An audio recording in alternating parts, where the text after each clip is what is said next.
നമസ്കാരം. ഇൻഫർമേഷൻ മീഡിയയുടെ പുതിയൊരു വീഡിയോസിലേക്ക് എല്ലാ കൂട്ടുകാർക്കും ഒരിക്കൽ കൂടി സ്വാഗതം. ആധാർ കാർഡുമായി ബന്ധപ്പെട്ട കാര്യങ്ങളെക്കുറിച്ചാണ് നോക്കാൻ പോകുന്നത്. നമ്മളിപ്പോഴും പഴയ രൂപത്തിലുള്ള ലാമിനേഷൻ ചെയ്ത ആധാർ കാർഡാണോ ഉപയോഗിക്കുന്നത്, അല്ലെങ്കിൽ നമുക്ക് പഴയത് തന്നെ ലഭിച്ചിട്ടുള്ള ആധാർ കാർഡാണോ ഉപയോഗിക്കുന്നത്? അങ്ങനെയുള്ള ആൾക്ക് പ്രത്യേകം ശ്രദ്ധിക്കുക.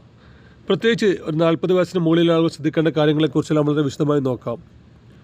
അതിനു മുമ്പായി ഇൻഫർമേഷൻ മീഡിയയുടെ വീഡിയോസ് നിങ്ങൾ ആദ്യമായിട്ടാണ് കാണുന്നതെങ്കിൽ ചാനൽ സബ്സ്ക്രൈബ് ചെയ്യാൻ മറക്കരുത്.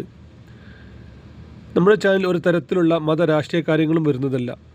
ഗവൺമെൻറ് ലഭിക്കുന്ന സേവനങ്ങൾ, ആനുകൂല്യങ്ങൾ, അറിയിപ്പുകൾ എന്നിവയെക്കുറിച്ച് മാത്രമായിരിക്കും വീഡിയോസുകൾ വരുന്നത്. ശ്രദ്ധിക്കുക, ഒരുപാട് ആളുകൾ പഴയ വീഡിയോസുകൾ കണ്ട് ആനുകൂല്യങ്ങൾ ഇപ്പോൾ നിലവിലില്ല, ഞങ്ങൾ അറിഞ്ഞില്ല, അങ്ങനെ പല കാര്യങ്ങളും നമ്മുടെ കമൻറ്റ് ബോക്സിൽ പറയാറുണ്ട്. നമ്മൾ വീഡിയോ ചെയ്യുന്ന ദിവസങ്ങളിലെ അറിയിപ്പുമായിട്ടാണ് ഇൻഫർമേഷൻ വീഡിയോസ് എന്നും വരാറുള്ളത്. ഇതിൽ ശ്രദ്ധിക്കേണ്ട കാര്യം, ഗവൺമെൻറ് സേവനങ്ങളിൽ എപ്പോൾ വേണമെങ്കിലും പുതിയ മാറ്റങ്ങൾ വരാം. അതുകൊണ്ട് തന്നെ ഏറ്റവും പുതിയ അറിയിപ്പുകൾ ലഭിക്കാൻ ചാനൽ സബ്സ്ക്രൈബ് ചെയ്ത് തൊട്ടടുത്തുള്ള ബെല്ലൈക്കൺ കൂടി ക്ലിക്ക് ചെയ്യുക. പ്രത്യേകിച്ച് 40 വയസ്സിന് മുകളിലുള്ള ആളുകൾ ഇപ്പോഴും പഴയ രൂപത്തിലുള്ള ആധാർ കാർഡാണ് ഉപയോഗിക്കുന്നത്. വർഷങ്ങൾക്ക് മുമ്പ് എടുത്ത ആധാർ കാർഡായിരിക്കും. അതിലൊട്ടുമിക്ക ആളുകൾ ലാമിനേഷൻ ചെയ്ത് അത് ഉപയോഗിക്കുന്ന ആളുകളാണ്. അത് നമ്മുടെ ജനനത്തീയതിയോ ജനനവർഷമോ ഉണ്ടാവാറില്ല. ജനനവർഷം മാത്രമാണ് ഉണ്ടാവുക, മാസമോ തീയതിയോ ഉണ്ടാകാറില്ല. ജനനവർഷം 84, 85 അങ്ങനെ മാത്രമാണ് ഇതിലുണ്ടാവുക.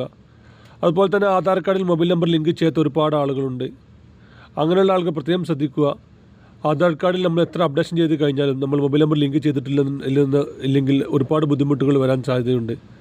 പെൻഷൻ അടക്കമുള്ള കാര്യങ്ങൾക്ക് ഇതിലെ മൊബൈൽ നമ്പർ അത്യാവശ്യമാണ്. അതുപോലെ തന്നെ നമ്മുടെ പേരിൻ്റെ കൂടി സർനെയിം ചേർക്കാത്ത ആളുകളാണെങ്കിൽ നമ്മുടെ ബാക്കിയുള്ള രേഖകളിലെല്ലാം സർനെയിം ഉണ്ടെങ്കിൽ തീർച്ചയായിട്ടും ആധാർ കാർഡിലും സർനെയിം ചേർക്കാൻ ശ്രദ്ധിക്കുക. ആധാർ കാർഡ് അപ്ഡേറ്റ് ചെയ്യാൻ ഒരുപാട് പ്രാവശ്യം നമ്മുടെ ചാനൽ കൂടി തന്നെ അറിയിച്ചിരുന്നു. അപ്ഡേറ്റ് ചെയ്തതിന് ശേഷവും പഴയ കാർഡുകൾ ഉപയോഗിക്കുന്ന ഒരുപാട് ആളുകളുണ്ട്.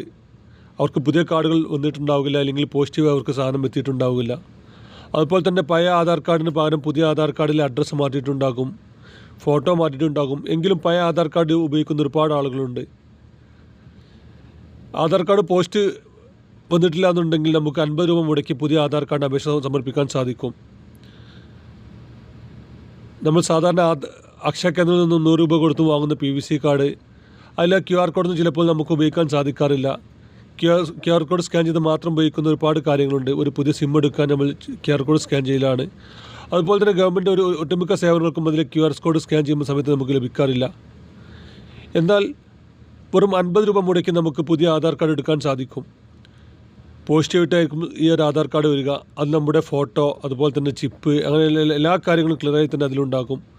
അതിൽ QR കോഡ് നമുക്ക് സ്കാൻ ചെയ്യാനും മറ്റും സാധിക്കുന്നുമുണ്ട്. വെറും 50 രൂപ മാത്രമാണ് ഇത് ചിലവുള്ളത്. ഓൺലൈൻ വഴിയാണ് ഇത് എടുക്കേണ്ടത്. സ്വന്തമായി എടുക്കാൻ സാധിക്കാത്ത ആളുകൾ തൊട്ടടുത്തുള്ള അക്ഷയ കേന്ദ്രങ്ങളിൽ ചെന്ന് കഴിഞ്ഞാൽ നമ്മുടെ ആധാർ കാർഡ് അവിടെ കൊടുക്കുക. അതിലേക്ക് വരുന്നൊരു OTP, നമ്മൾ മുകളിൽ പറഞ്ഞതുപോലെ തന്നെ ആധാർ കാർഡിലും മൊബൈൽ നമ്പർ ലിങ്ക് ചെയ്യൽ അത്യാവശ്യമാണ്. അങ്ങനെ ലിങ്ക് ചെയ്ത OTP കൂടി അവിടെ കൊടുത്തു കഴിഞ്ഞാൽ നമ്മുടെ പോസ്റ്റിലേക്കൊരു ആധാർ കാർഡ് വരും. അത് എന്താണ് എത്തുക എന്നുള്ള കാര്യങ്ങളെല്ലാം കുറിച്ച് നമുക്ക് തന്നെ അറിയാൻ സാധിക്കുകയും ചെയ്യുന്നുണ്ട്.